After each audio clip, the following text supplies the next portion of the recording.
πώς με η κυβέρνηση κανονίζουμε τα λεφτά που χρειάζεται τα φαρμακεία να λειτουργούν,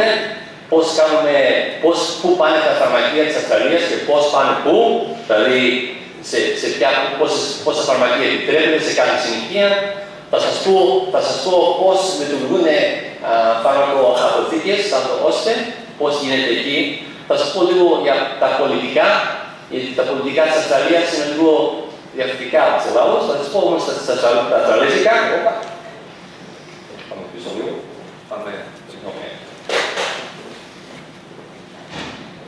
Θα σας πω λίγο για τη δουλειά που έκανα πέρυσι, που δεν είχα ώρα να έρθω στην Καβάλα, στο συνεδρίο σας πέρσι. Και μετά θα σας πω για διάφορα πράγματα, πώς αρχίσαμε με την κυβέρνηση, πώς εμείς τα negotiations με την κυβέρνηση για τα λεφτά που χρειαζόμαστε, κάτι προγράμματα που κάνουμε τώρα φέτος. Θα σας πω για κάτι φάρμακα που είναι πάρα πολύ ακριβά, που τα λένε biologicals, βιολογικά, και πώς θα έρθουν τα biosimilars, αυτά που είναι ίδια σαν αυτά, πάλι στην Αυστραλέζικη το market. Και είναι ένα φάρμακο τώρα που ήρθε στην Αυστραλία για το hepatitis C, τη hepatitis, πόσο ακριβό είναι αυτό και πώς το κανονίζουμε να έρθει στα δικά μας τα φαρμακεία. Και τι θα κάνουμε τη στρατηγική, το strategy του φαρμακείου, τι θα κάνουμε στα υπόλοιπα 4-5 χρόνια, κάτι άλλα προγράμματα, πώς δουλεύουν μαζί με τους γιατρούς, με την τεχνολογία. Θα σας δείξω ένα πρόγραμμα που τώρα αρχίσαμε στην Αυστραλία. Θα σας πω στο τέλος τι άλλα καινούργια πράγματα έχουμε για το μέλλον.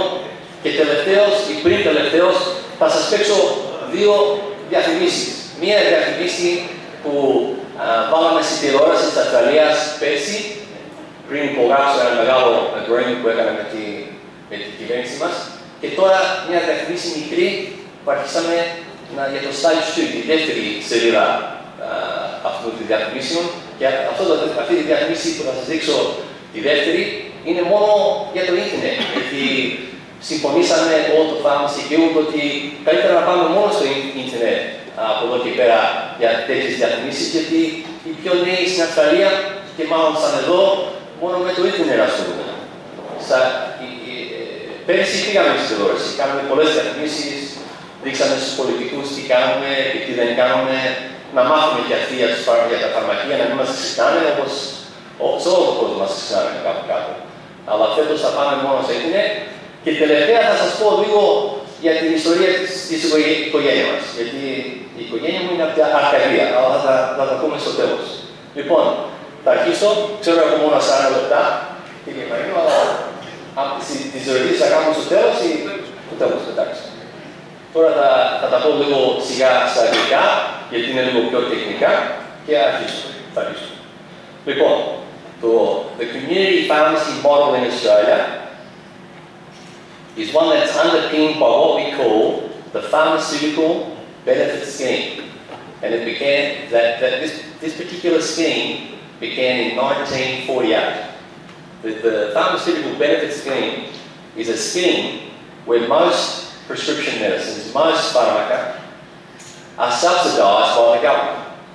And it began in 1948, and currently it works with this system, that every patient that comes and buys medicines on a prescription in pharmacies in Australia has, generally speaking, 2 payment points, what we call 2 co-payments.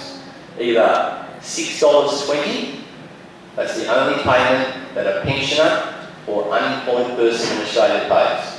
If you haven't got a job, or if you're a retired person in Australia, most prescriptions in my pharmacy and every other pharmacy in Australia, you only pay $6.20.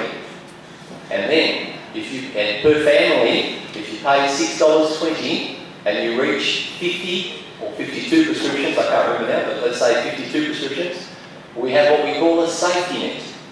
So after you reach 50 prescriptions per family, you pay nothing. And that is per calendar year. That's the pharmaceutical benefit scheme that works in Australia for concession card holders and pensioners.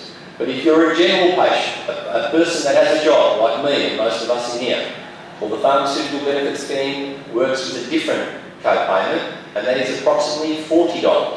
40 Australian dollars is the maximum any Australian pays for any medicine on the pharmaceutical benefit scheme. And again, they also are part of what we call the safety net.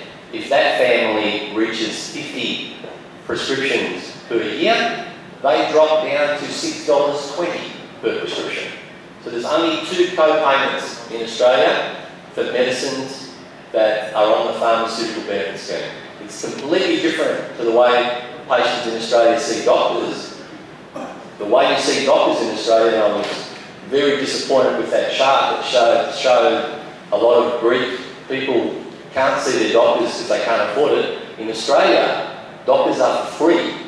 There's no co-payment, zero. Doesn't matter who you are. Doesn't matter how much money you pay, or how much money you earn. Doesn't matter what job you have. You see a doctor for free in Australia, anywhere in Australia. And for medicines, there's 2 price points, $6.20 or $40. And that's been going since 1948. We have approximately 5,600 privately owned community pharmacies in Australia. What else? When I was listening to the Green pharmacy presentation previously, I noted that this is something that's very, very important to AUSPEC. In Australia, 60% of pharmacies are already in banner groups, very similar to Green pharmacies. 60% are already using banner groups, virtual marketing, all the things that the AUSPEC people spoke to you before. The Pharmacy Guild of Australia doesn't get involved up to now in banner groups. What we do, the Pharmacy Guild of Australia, is that we run a quality care program. It's called the Quality Care Pharmacy Program. And you don't have to be in a banner group for that. But of course, banner groups help for all the reasons that the AUSPEC people spoke about before. What the Quality Care Pharmacy Program does is set standards that every pharmacy can get to. And we started that 6 years ago in Australia, so we tried to get every pharmacy involved in the Quality Care Pharmacy Program because we believe that the Australian patient that walks into the pharmacy must have the same experience. It doesn't matter where your pharmacy is. So it doesn't matter if it's in the country or in the city. So we set the standards, and we said every time a patient walks into your pharmacy, there must be a note in the window of the pharmacy that gives all the patients rights that they have to have. So what happens if something goes wrong in that pharmacy? What happens if they need to return a medicine? The rights are set in the window of the pharmacy, and every pharmacy has that.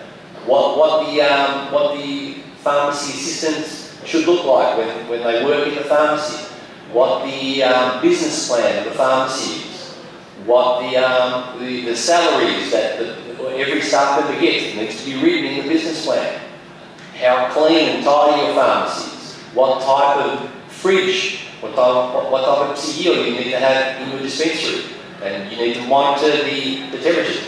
We developed that, the Pharmacy Guild of Australia. We went to the government and we said to the government, we're going to make sure that every pharmacy in Australia is at a certain standard. And the government said to us, so what? And we said, well, the reason is that we'll be able to roll out a lot of systemised programs if you allow us to run that. And they said, go away and do it, and we will give you a little bit of money to incentivise you. So they gave us a little bit of money 6 years ago. And once we got everyone on board, as I stand here today, 99.9% of all pharmacies in Australia have reached the quality care standards that we set. And there's all sorts of standards, and you need to pass the test every 2 years. But if you don't pass that test, you will see in some of my slides coming up, you will not have access to some government funds that are available. That's what we do with the Guild. We set what we call the Quality Care Pharmacy Program, and up to now, it's been highly successful. The other item on that slide that I want to talk to you about is pharmacy ownership. I know that's a very, very sensitive issue in Greece at the moment because the legislation has changed here recently. In Australia, only a pharmacist can own a pharmacy. And that is legislation that runs through the state government, not the federal government. That legislation is set in what we call our states, and that is Tasmania, Victoria, New South Wales, Queensland, South Australia, Northern Territory, and Western Australia. That is state legislation, and we've had to fight that for many, many years. But as we stand here today, that is you're only allowed to own a pharmacy if you're a registered pharmacist. You must have a pharmacy degree. But we know, just like in Greece, the governments all around the world always want to change that. And we're always fighting that. And we have another set of rules in Australia which are monitored by what we call our federal government, our government that also pays for our dispensing and our services in our pharmacies, and that is geographical location rules. We have had these geographical location rules in Australia since 1990, so more than 25 years. And again, just like ownership, these rules are always attacked. They're attacked by the government, they're attacked by the media, sometimes by the public because they don't understand them.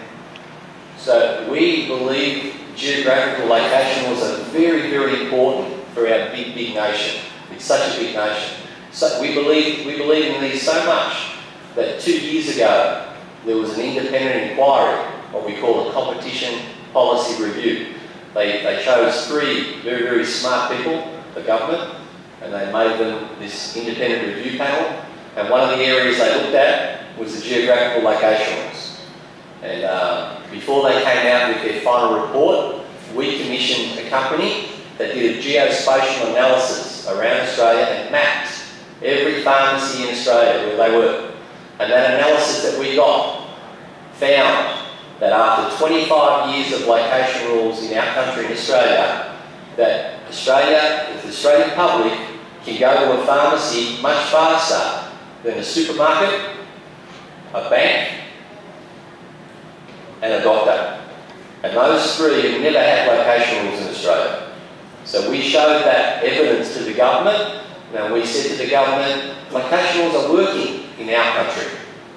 Anywhere an Australian person lives, they will always find a pharmacy before they find a supermarket, before they find a doctor, and before they find a bank.